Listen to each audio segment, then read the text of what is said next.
This is the Aces Up Your Sleeve podcast, and we're the Aces Up Your Sleeve in relationships, from romantic to workplace, parental to platonic, your relationship with yourself, and everything in between.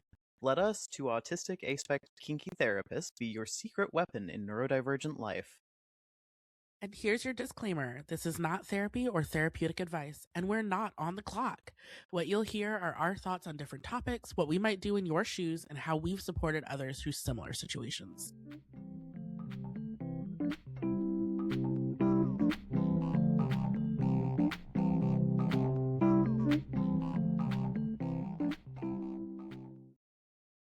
Hello, and welcome back to the Aces Up Your Sleeve podcast. I'm your host, Sabrina. And I'm Cade. And we are super excited for this episode. This is the first part of our kink mini series. So we're going to be sharing more in the next two episodes, but we'll be presenting at a virtual BDSM and mental health conference called Thrive from May 29th to May 31st. Registration is by donation, and your donation ends up going right to the volunteer staff and presenters, which what that means is it's pay what you can. Find out more info at thrivevirtualcon.com, linked in the show notes. For now, we have a wonderful guest with us today who Cade actually met at a previous Thrive conference. We're joined by Gloria Jackson-Nefertiti. Gloria uses she, her pronouns and is an educator and community discussion facilitator who has been teaching workshops on shame, consent, neurodivergence, and identity in kink communities for several years. As a late diagnosed autistic woman, she brings both lived experience and thoughtful dialogue to conversations about communication, ethics, and belonging in BDSM spaces. And we're so excited to have her here today. Yeah, thanks for joining us. Excited to be here.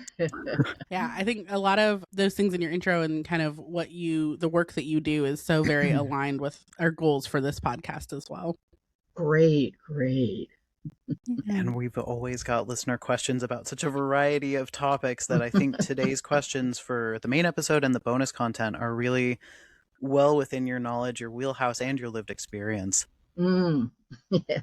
Oh, absolutely. Great. Our first one, someone writes in and says, I've wondered for a while now if I'm kinky or if I just like thinking about kinky things. I'm ADHD and autistic and have only ever had 3 partners, but we never did anything but what most would call vanilla. Single now, so nothing fun's happening, LOL. But how do I know if I'm kinky or if it's just fun to think about? I think if you believe you're kinky, then you are. As far as I'm concerned. Yeah, it's almost like neurodivergence, right? Where it's like, it is more about your will than any actual, it's not like breaking your leg where it's like either you have a broken leg or you do not have a broken leg. It's more of Right. like, oh, I'm identifying with these interests and the way that I have enjoyment of this concept. Yes. There you go. That's kink. Yes, exactly. And that just makes things so much easier. Mm-hmm. Very similar to folks who are like, am I bisexual or queer? I have fantasies about XYZ people, or I'm attracted to XYZ genders, but I've never acted on it. It doesn't make you less potentially queer for the fact that you've never done anything. Mm-hmm. Right. And for some people, the kink lives in the joy of it, not the doing of it. Right. There are plenty of kinky asexual people, which again, who this podcast is made by, right? Who are right. Wouldn't ever want to find themselves in the physical situation, but really enjoy the fantasy of it. Yeah. And I also kind of compare that to being polyamorous, because right now I'm at a point in my life where, I have 2 sweeties, but since the pandemic, our relationships have drastically changed. I'm still in relationships with them, but they've definitely changed. And it's not that I don't have any partners, but I would just rather call them my sweeties, instead of partners. And so part of me thinks that, since I don't really consider them partners anymore, does that mean I'm no longer polyamorous? And I just have to remember that polyamory isn't what you do, it's what you are. To me, that's the same as being kinky. Mm-hmm. Yeah, so true. Or bisexual, even if it's something that you just think about, it's Yeah. it's not what you do, but it's who you are. Yeah. It doesn't make you less valid if you're just thinking about it. Yeah. Right, right. So often, like, when we think about ADHD and autistic brains, like, we like to hold on to a thought, and especially if you haven't then acted on that thought, like sometimes it kind of gets stuck in there. And so it makes sense, especially if you're having a lot of fun thinking about it and you're just having a lot of thoughts about it over and over. Um, that strikes me as something that your brain is really caught up on. Yes. And you haven't had a chance to do it yet. And so it makes a lot of sense that there's kind of this like, oh, okay. So now I have to figure out, because I don't have an opportunity to try it, then, it can feel less valid because we are a society so much of doing. But especially for ADHD brains, there's a big piece of thinking that actually is very fulfilling for us. Yes. Yes. And sometimes that's also in regards to like the more you think about it, the more you can kind of plan how it might go and envision yourself in the scenarios, which could make it easier when you get the opportunity to act on those things. Right. Yeah. Right. Hopefully that answers that one. You're, according to us, you are welcome to call yourself kinky. Have the kink stamp of approval. Yeah. Exactly. The next question says, "Hello, Aces. I am a 45-year-old late diagnosis autistic woman who has been married for 10 years this August. I need help knowing how to tell my husband that I want us to be more adventurous between the sheets. How do I do this? I have never asked for anything of the sort and never complained about our romps in the bedroom. Thank you for any suggestions." I, I guess it would really help if I had some idea of what it was that this person was interested in trying with their Yeah. partner. You know. Maybe we could do a thought experiment and say, bondage is one of the more common fantasies folks have. So maybe this is someone Okay. who would want to be tied up. And then maybe we can Mhm. do a thought experiment. Maybe this is somebody who wants to get into some knife play. Kind Mm. of different stigmas around each of those. Right, right, exactly. Yeah, I was also thinking too, there must be movies that they Mm. could watch, basically educational movies, Hmm. around kink. And I wish that I had some suggestions.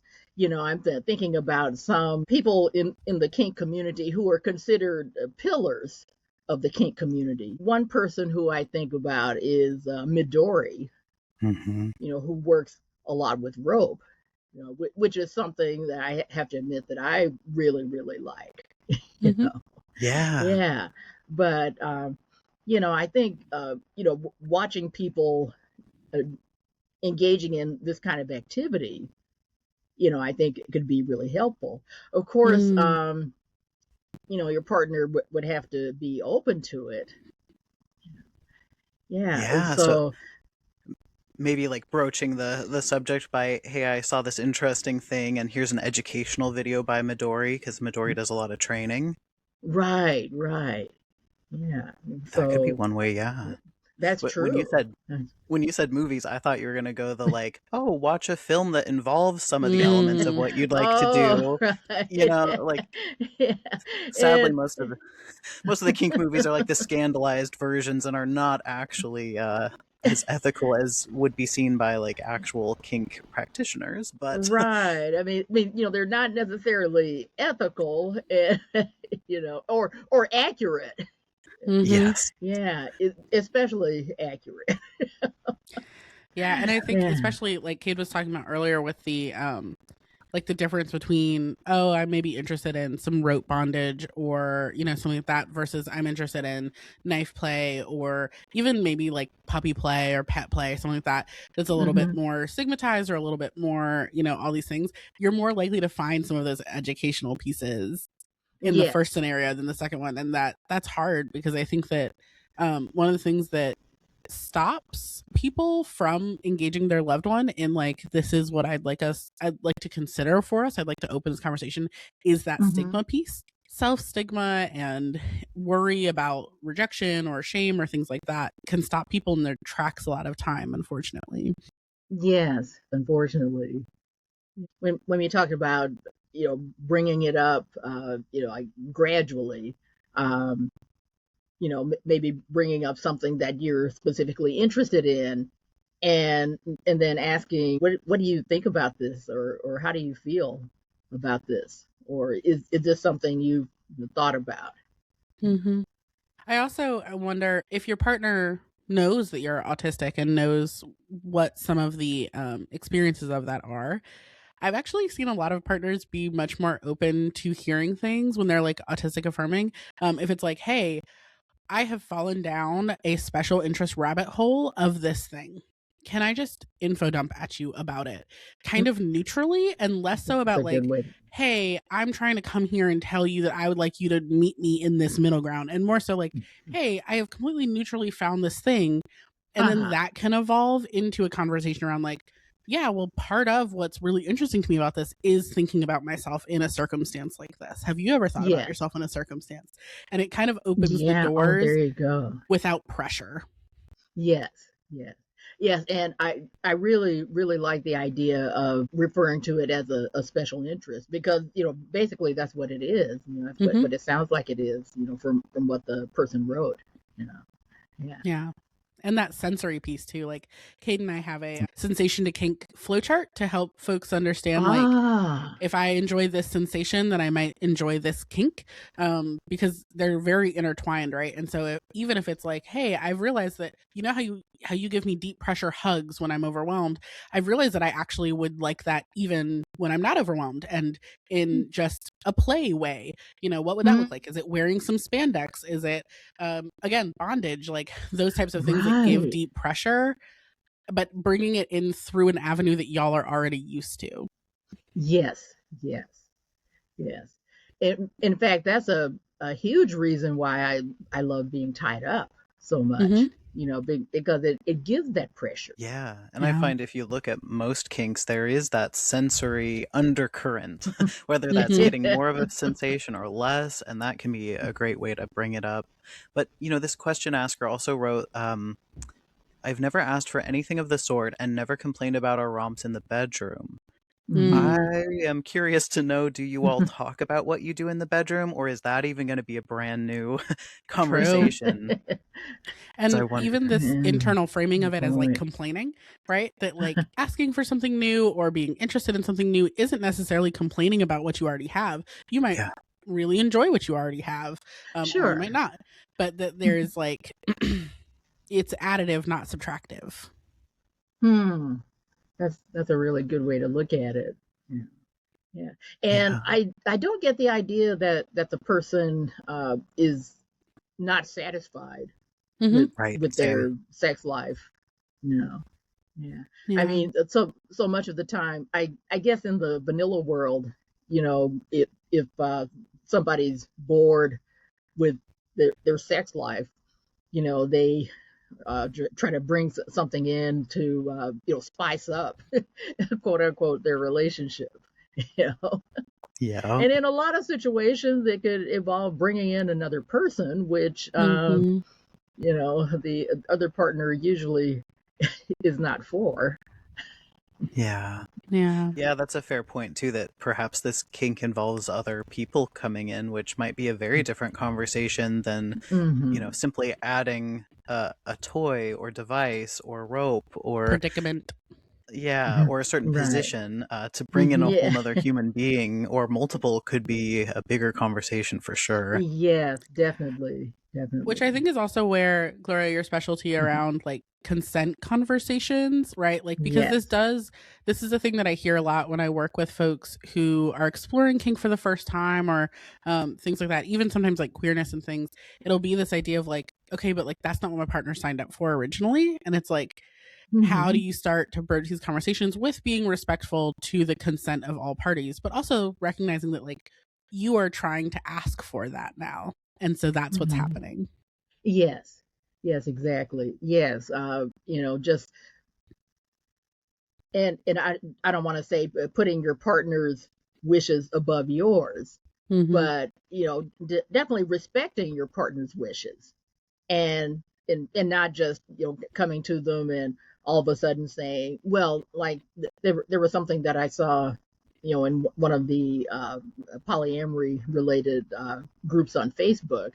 And this is actually something that I see pretty frequently, is that somebody's husband will come home and they'll say, well, I did some thinking and I really decided that I want us to have a polyamorous relationship.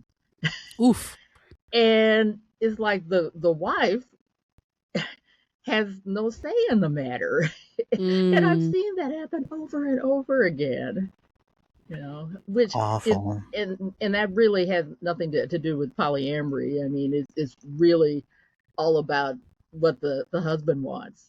Mm-hmm. Yeah. How do you interrupt that urge, right, to kind of come in and like, because we want to self-advocate, right, and say like, hey, I'd be really interested in this, and we don't want to step over someone else's like needs or interests or things like that. How would you interrupt that kind of flow? You mean like if somebody said that they were interested in opening up their relationship, or interested in trying something kinky, I would just go back to what we were saying earlier, about bringing up the conversation and saying that this is something that I'm interested in, and I was wondering how you felt about this. And it shows that you value your partner, and you're not just coming in and telling them this is how things are going to be. This is how the relationship is going to go. I'm hearing like I statements in there, right? Like, I am interested in this instead of we are going to be doing this. Right. Yeah. That's a huge difference, because with the second example, with the we are going to do this, you're making decisions for your partner, which is not good. I mean, it's the total opposite of consent. Yeah. And the other thing to keep in mind for anyone listening who would like to bring up kink to their partner or partners, you might have been fantasizing about this for months or years. This might be the first time your partner has even heard the words you're about to say or thought of that concept. Right. So giving them some time to warm up to it, and knowing that even if their first response is like, whoa, what? Or, oh, no. That, give them some time to process and to come back and be like, hey, sorry I was weird about it. I've had some time to look into it. And then give a more informed stance on where they're at, Right. And definitely don't try to convince your partner. Yeah. Because that especially never works. Which I think can also happen, like that going into convince mode can happen from the feeling of rejection, right? Like I know for me, and I have a lot of like RSD, I've got borderline personality disorder as well. And so like there's a lot of like reaction to the rejection feeling that happens for me. And so there's this like, well, you're saying like, oh, I didn't know you were interested in that. And I take that as you hate me and think I'm a disgusting freak. And so my nervous system is like, no, like, but you just haven't tried it yet. And I think you'd really like, and that convincing comes out of, please don't see me as wrong. And so there's that like pre-planning that I like to do when I'm about to ask for something vulnerably or things like that. That's very like, okay, I'm going to ask it. And then my plan is like kind of ask it and find a way to leave the room. Right. Or even I'll even sometimes tell the person I'm talking to, like, hey, I'm going to ask you this thing and then I'm going to shut my phone off. And like, so say whatever you want. I would like your thoughts. I would like you to take as much time or as little time as you need. But I need to like say it and run a little bit so that whatever happens, I'm not triggered and then, falling down that rabbit hole. Right. Yeah, that's a good tip for folks who might need a little distance between being that vulnerable and hearing the especially initial responses. Yeah, because unfortunately, oh, go ahead. I was just gonna say, unfortunately, like with kink being so taboo, like there are unfortunately a lot of stigmas that have nothing to do with you and might not even have anything to do with your partner's like real actual feelings, but that like immediate society thought of this is unacceptable, right, can come through, and then it's like, Yes. On the flip side, you also might have a partner who goes, I'm so glad you've brought it up. I didn't want to rock the boat. We've been married 10 I've been great about years. It for months too. Yeah. Or maybe you meet with different kinks. you, like I want this one and you want that one, and now we're all right. Can I'll swap try off. yours if you try mine. Let's go. Right, there you go. It Yeah. also really helps too, if you live in a city or town where there's a thriving kink community, Mm-hmm. Yeah. because then the two of you can go to some of their events. And I know with a lot of the kink events, at least in Seattle where I live, and and some of the conferences that I've gone to, have had play parties. And with a lot of these play parties, you're not required to play. Mm-hmm. I Hmm. mean, you can, basically sit and watch. Now, you don't want to be, standing so close to somebody who's playing, Mm-hmm. because that really gets creepy. But just be far enough away that you can see what's going on, and basically observe. You know, Yeah. Yeah. Like a And casual observer. Yeah. yeah, that's yeah, the other part, yeah. right? Is like, especially, it sounds like you're maybe in the beginning parts, though I don't know how far into kink you've explored. But remembering too that there's also like munches, and there's Mhm. events that are not kinky in any way. Like Yes, everyone has all of their yes. clothes on, they're not even dressed. So like a lot of kink spaces or things will have dress codes that are like either you come in kink gear or you come wearing like all black or something that denotes I'm Mm. intentionally here and I'm not just a random off the street who's trying to get into this cool kinky party, right? Right. um but munches are not like that. They're more like come in your street clothes. We're just like the ones that are local to me will often like meet at a local bar or restaurant, and then Mhm. everyone is just kind of sitting around and like talking to each other, and it's very get to know you type of thing, Yes, um without yes, any intention of getting to know you to play with you or getting to know you for this. It's just we are a community, and so we're going to have community events that are accessible to all types of people who might be interested in being in community. right. Absolutely. In fact, a lot of these munches, like especially the ones that are advertised on FetLife, they'll specifically say, uh, you know, this is a vanilla space, and Mm-hmm. Hmm. so don't wear any kink attire, you Mm-hmm. know, because plus Yeah. with it being a public space, I mean, there are children, Mm-hmm. Hmm. and people of all ages, and basically, people who didn't consent to see this.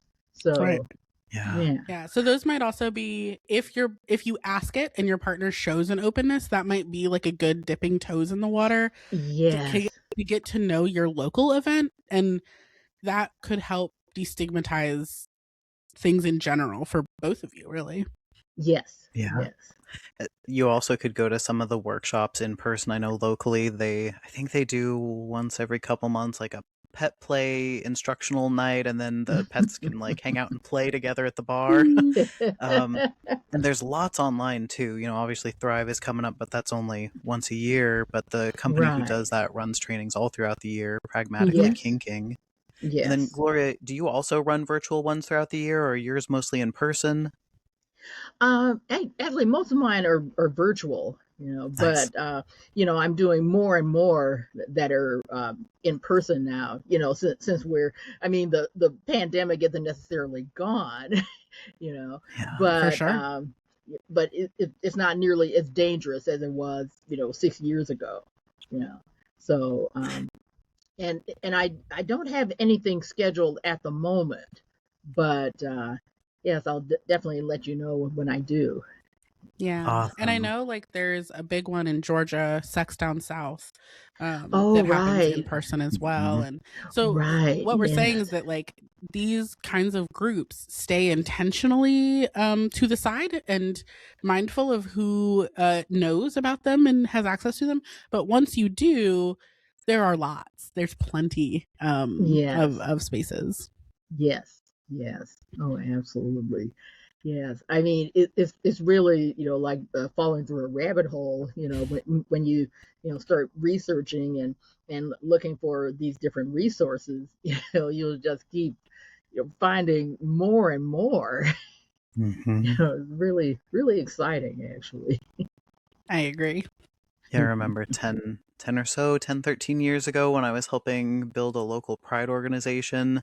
We were Mm-hmm. brainstorming who to network with, and we thought, well, if there's a kink community, that might be great because, lots of kinky folks are the reason we have pride. Mm-hmm. Yes, exactly. And I was like, I don't know if we have that here. And sure enough, they would rent out every month the back room at a Chinese food restaurant and then the Oh back my room at gosh. like a pizza place. And they were just there the whole time. And I had no clue.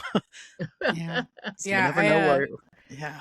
I know some folks who run some of the local ones here, and they do like 2 big events a year Mhm. in my area. And so like that's the thing, is like they're there. It takes some time to find them, and it might be worth, if you have real genuine concern around like, I don't think my partner will be open to this in some way, Mm. it might be worth you going on your own for a little while to build up some Sure. community, because those are also going to be people who have had that experience of talking to a partner about, Mm. who might not have been kink to start with, or all of these things. Those are also going to be people who will help you to really feel confident in yourself. And I find that like when you're asking your partner to support you in something that you're interested in, confidence is never hurtful in that. Really, when you're asking Yeah, anyone to support you in something that you're interested in, that's true. having a confidence that like it is okay to ask for what I'm asking for, there is nothing wrong with me for asking for it, can help, again, that rejection that I was talking about earlier to not spring up, even if they have kind of a different reaction than what you're hoping for. Right. Right. Awesome.